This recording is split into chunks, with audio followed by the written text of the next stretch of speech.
J'étais tranquillement dans mon coin et j'étais en train de penser simplement au christianisme, aux religions et l'impact que ça a dans la vie de plusieurs personnes. Et je me disais que il y a une leçon qu'on est peut-être en train d'ignorer ou bien qu'on n'est pas en train de transposer dans notre vie pour changer réellement et véritablement de réalité lorsqu'on le souhaite. On a simplement plus envie que notre vie telle qu'elle persiste ou bien soit toujours celle-là. Ok, je sais pas du tout ce que je voulais raconter. Ok, pendant qu'on est en train de passer à l'année 2026, il se peut que tu sois sûr que tu veux changer de vie. Que tu sois sûr, par exemple, que tu as peut-être une vie stable, ok? Tu as peut-être une vie stable, un travail, des relations, une sécurité matérielle, une sécurité financière. Mais on a tous, je dis bien qu'on a tous cette sorte d'envie de toujours plus, de meilleur, de plus de profondeur, de plus de largeur, de plus de paix, d'amour, de tout, ok? On veut toujours quelque chose, il y a toujours quelque chose à améliorer dans nos vies. Et là, je pense qu'on a une leçon à tirer du christianisme, ou bien même de l'islam, mais de la foi en un Dieu. Ok, toutes ces croyances monothéistes, oui, monothéistes, on a quelque chose à en tirer et on va en parler dans cette vidéo. Ah, j'ai oublié de me présenter. Donc, bonjour, je m'appelle Téclair. Sur cette chaîne, on parle de mindset féminin, on parle d'astuces et de rituels pour avoir la vie la plus douce, la plus soft possible entre nous, femmes actives, ok? Donc, je disais que il se peut que tu aies du mal à visualiser qui tu veux vraiment devenir. C'est possible. Parce que moi, je suis passée par cette étape où j'étais très certaine d'une chose, c'est je ne veux plus de la vie actuelle. Je ne veux plus jamais, rien ne sera comme avant. Mais j'avais du mal à visualiser et je vais pas te dire que je visualise très bien qui je vais devenir, mais reste avec moi. Tu peux avoir du mal à visualiser qui tu vas devenir. Et attention, ça ne veut pas dire que ta vie n'est pas bien, n'est pas belle, ta vie n'est pas satisfaisante. Mais tu es peut-être dans une zone de confort ou de confort avec un léger goût d'inconfort de j'aimerais bien arrêter de fumer, j'aimerais bien perdre 15 kilos, j'aimerais bien gagner 10 000 euros, 20 000 euros de plus pour pouvoir payer mes dettes, j'aimerais sortir des dettes, j'aimerais. Voilà. Ce que je dis, c'est que le vrai problème n'est peut-être pas seulement que tu manques de volonté. Ce n'est peut-être pas même d'ailleurs que tu manques de volonté. Et peut-être même que tu y travailles et puis tu relâches. Tu travailles, tu relâches, mais dans ton identité, tu n'es vraiment pas au top niveau de qui tu peux être, de cette personne que tu veux devenir, de ce que tu peux faire, en grosso modo. Le véritable problème, c'est la résistance interne à toi-même. Si tu as traversé ce moment où tu sais que tu veux changer de réalité, tu veux changer de vie, tu veux avoir une vie nouvelle, des choses nouvelles, une meilleure vie, quoi, ok? Chaque fois que tu te rapproches de ça, il y a comme une résistance de, ok, mais je ne sais pas par où commencer, je sais ce que je veux à peu près dans ma vie, mais par quoi je commence? Peut-être que tu es retenu par l'ancienne toi, et même c'est souvent ça que ok, entre ce que je suis ou ce que je suis et ce que je veux être, ben, il y a les peurs, les doutes, le manque de clarté même et surtout une chose essentielle. À ça, je pense que c'est essentiel, ça empêche 99% de personnes de changer radicalement de vie. Ce n'est pas l'échec. C'est l'absence de dégoût. L'absence de dégoût pour la réalité actuelle. Et ça, c'est ce que la foi en Dieu, la foi chrétienne, ou bien même le changement, tu vois, le changement de vie que les croyants ont, si tu l'as vécu, moi je l'ai vécu, ont lorsque tu touches ce dégoût et que ta vie change pour toute ton identité. Au fin fond de toi, genre dans ta moelle épinière change. Je regarde en même temps mes notes parce que j'essaie de griffonner rapidement quelque chose pour pouvoir vous le restituer à chaud. Sinon, j'allais passer à autre chose. Donc, si on y réfléchit bien, on a plus de 2000 ans de cas d'études sur ce sujet. On va aller dans la pratique, dans le processus de la croyance, du changement de religion, de l'adhérence à une religion.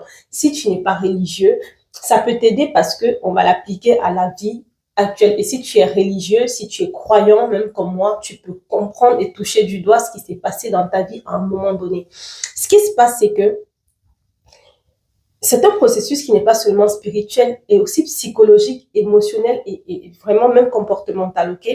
On va prendre le mécanisme du christianisme très simplement parce que c'est celui que je connais, c'est celui que j'ai vécu, c'est celui que je maîtrise le mieux.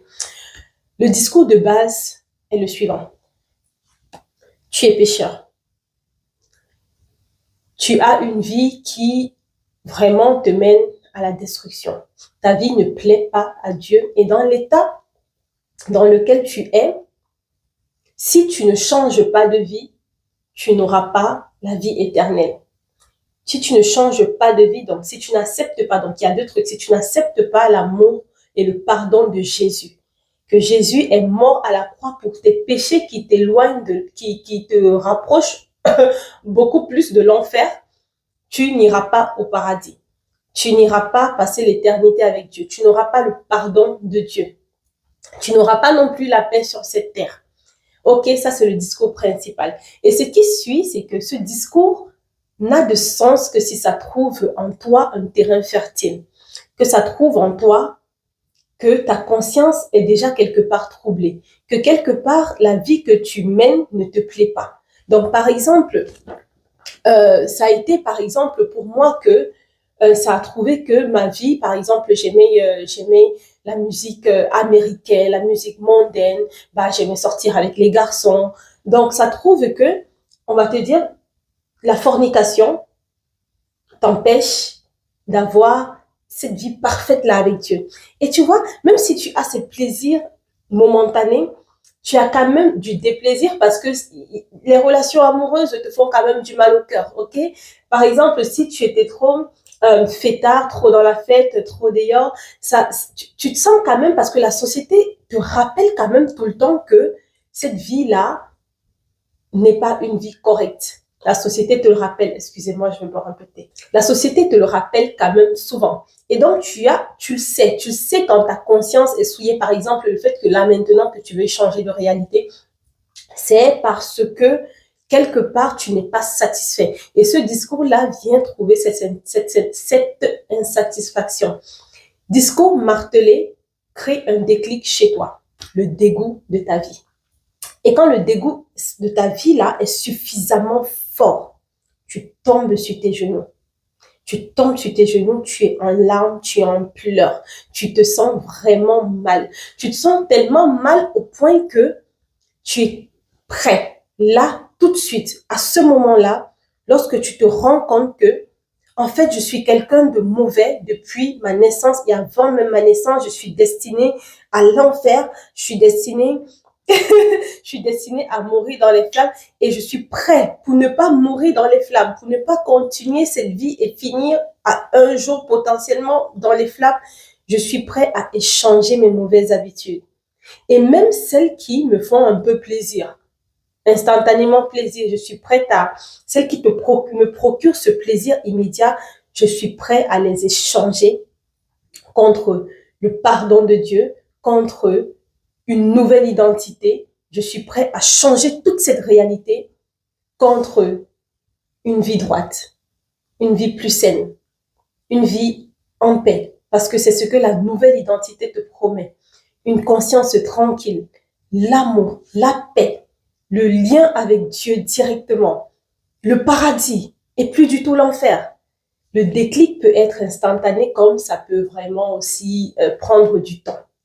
Mais il te faut ce déclic qui vient du dégoût, qui lui vient du fait que tu te rends compte que tu as cette insatisfaction et qu'il y a une promesse derrière de tu peux avoir une autre vie en fait. Donc, maintenant, quand tu vis tout ça, tu deviens quelqu'un d'autre. Tes anciennes habitudes te paraissent totalement étrangères. Je l'ai vécu si tu l'as déjà eu, mais vraiment, du tout au tout, je suis passée de petite amie à petite amie, par exemple, à 10 ans, sans aucun copain, sans rapport, rien du tout. Mais genre, le dégoût, genre, m'imaginer même dans une condition comme ça, sinon ça ne plairait pas à Jésus et que ce n'était même plus dans mon identité. Ça ne faisait même plus partie de mon identité. Donc, c'est tellement profond que ça l'est encore. Je suis encore plus que je suis toujours chrétienne. Je suis toujours croyante. Je crois toujours en Jésus, en Dieu. Mais ce n'est pas le propos. Là, on parle de la manifestation du changement de réalité pour appliquer du coup ce mécanisme à ta propre vie. Et à la vie séculière, aux choses que tu veux vraiment changer. Voici comment tu peux t'en inspirer. C'est que, qu'est-ce que tu veux? Tu peux prendre un journal. Ah, j'ai pas pris de journal avec moi pour vous montrer. Tu peux prendre un journal. N'importe lequel, celui qui te plaît, celui que tu utilises tous les jours de ta vie. Et tu fais le travail parce que le but, c'est de créer le déclic en toi. Il faut toujours se dire ça, c'est est-ce que je suis assez dégoûtée? Est-ce qu'il y a vraiment ce déclic? Parce que si tu n'es pas assez dégoûté, vaut mieux ne pas perdre de temps et de l'énergie à essayer de te battre contre une habitude, une réalité dans laquelle tu es finalement confortable. Ça te fait perdre du temps, ça te fait culpabiliser, ça te fait perdre confiance en toi. Donc, dans un journal, tu peux commencer par te dire qu'est-ce que tu veux changer dans ta vie actuelle? Qu'est-ce qui ne te plaît pas? Est-ce que tes finances te plaisent pas? Ta santé? Est-ce que ton poids? Comment tu prends soin de toi? Ton apparence? On va prendre les relations que tu as. Est-ce que tu as une addiction? Qu'est-ce que tu veux changer vraiment? La deuxième question, c'est quel est le pire scénario si rien ne change? Là, on va chercher le déclic. Ok, et ça marche. Et d'ailleurs, ça fait aussi partie. J'avais lu un livre il y a un moment sur les méthodes de thérapie brève. Et il y a cette thérapie qui est la thérapie aussi du pire scénario. Maintenant que je fais la vidéo, je m'en souviens du coup. Mais c'est essayer de te faire le pire scénario. Et bizarrement, lorsque tu te fais le pire scénario, tu vas à l'encontre de ce scénario. À l'encontre ou à l'envers? Oui, à l'encontre. J'espère que je vais couper cet endroit parce que c'était vraiment n'importe quoi. Bon, bref, lorsque tu dois faire le pire scénario, on va prendre un exemple pour le pire scénario, c'est que si par exemple ta situation financière, tu veux la changer, tu vas chercher le dégoût. Si en l'état des choses, ta situation financière, si elle s'aggrave, si elle continue comme elle est, qu'est-ce qui va arriver? Est-ce que tu vas te retrouver mourir endetté, laisser des enfants derrière toi qui n'ont ni avenir? Si tu pars demain de cette terre, qu'est-ce qu'il advient de tes enfants? Qu'est-ce qu'il advient de ton entourage d'un point financier? Est-ce que comment tu te sentiras de partir dans cet état? Par exemple, si demain, ok, tu ne pars pas, mais le rythme de la vie continue et tout, et comment tu imagines le pire scénario pour toi si tu continues dans cette addiction? Est-ce que tu continues de fumer? Est-ce que ça te plaît ou tu es confortable à l'idée de mourir d'un cancer des poumons? Est-ce que si tu continues de manger tout et n'importe quoi et de prendre du poids et de devenir obèse, est-ce que tu te sens à l'aise à l'idée de ne même plus pouvoir te déplacer et que à la moindre maladie, tu es en danger parce que il y a trop de kilos, il y a trop de graisse en trop.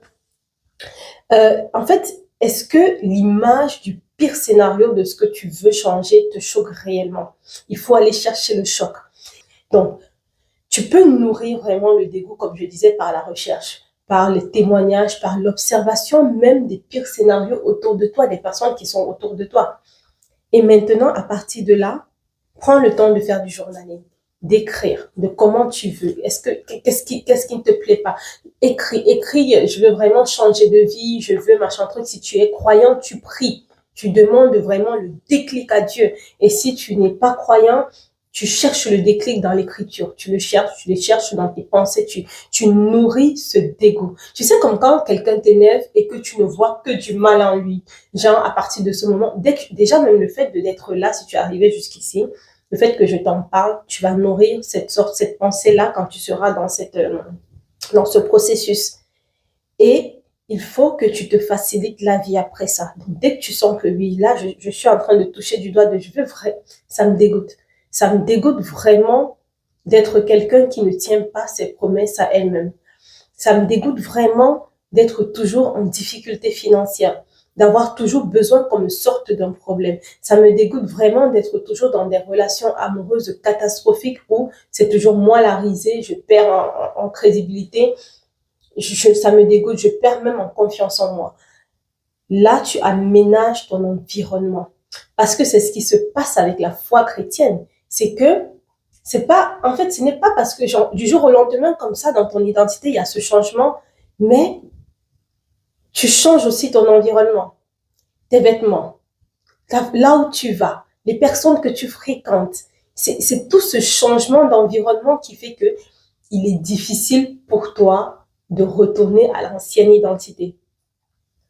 Et de même qu'un athlète ne se demande pas le matin en se réveillant, est-ce que je dois vraiment courir et me préparer aujourd'hui? Non. Il se pose pas la question. Et de même que lorsque tu étais dans ton ancienne identité, tu ne te posais pas la question si est-ce que je mange un kebab ou pas, c'était le kebab la norme en fait. De même que dans ton ancienne identité, tu te posais pas la question de est-ce que je cherche un nouveau boulot ou pas, tu étais juste complaisante dans ton truc. Voilà. De même que le non-fumeur, par exemple, je ne fume pas et je ne me demande même pas, ça ne me passe pas à l'idée de est-ce que je dois fumer aujourd'hui ou pas? Est-ce que je... Tu vois, l'identité, c'est l'identité, la clé. Et donc, tu aménages ton environnement pour que être la personne que tu veux devenir ou que tu es devenu, que tu penses être devenu, soit facile. Je vais te prendre un autre exemple. Lorsque j'ai fait un week-end où j'ai travaillé vraiment sur moi et tout pour me pousser à me mettre sur YouTube, par exemple, j'ai aménagé chez moi. Donc, j'ai un espace dans ma chambre pour faire des vidéos facilement. Il y a cet espace dans mon salon où vraiment j'ai voulu que c'est pour un temps avant que je ne sois une grande youtubeuse, une grande coach de vie et que j'ai carrément un bureau dédié, ok? Pour l'instant, je suis assise là, dans mon salon, et l'endroit, je pense que c'est simple, mais ça convient, en fait, ça fait que lorsque j'ai envie de faire une vidéo, je viens juste m'asseoir, j'allume la lumière, j'allume la caméra, et je fais ma vidéo. Vous voyez ce que je veux dire? Donc, tu aménages ton environnement pour que la bonne décision soit la plus simple, mais vraiment la plus simple à prendre. Le dernier pilier, et pas des moindres, vraiment, ça c'est le bouquet final. Et j'espère que tu es arrivé jusqu'ici. D'ailleurs, si tu es arrivé jusqu'ici, écris-moi en commentaire. J'y suis arrivée, je suis arrivée. Ou bien tu me mets une main genre présent. Mais merci d'avoir été là quand même.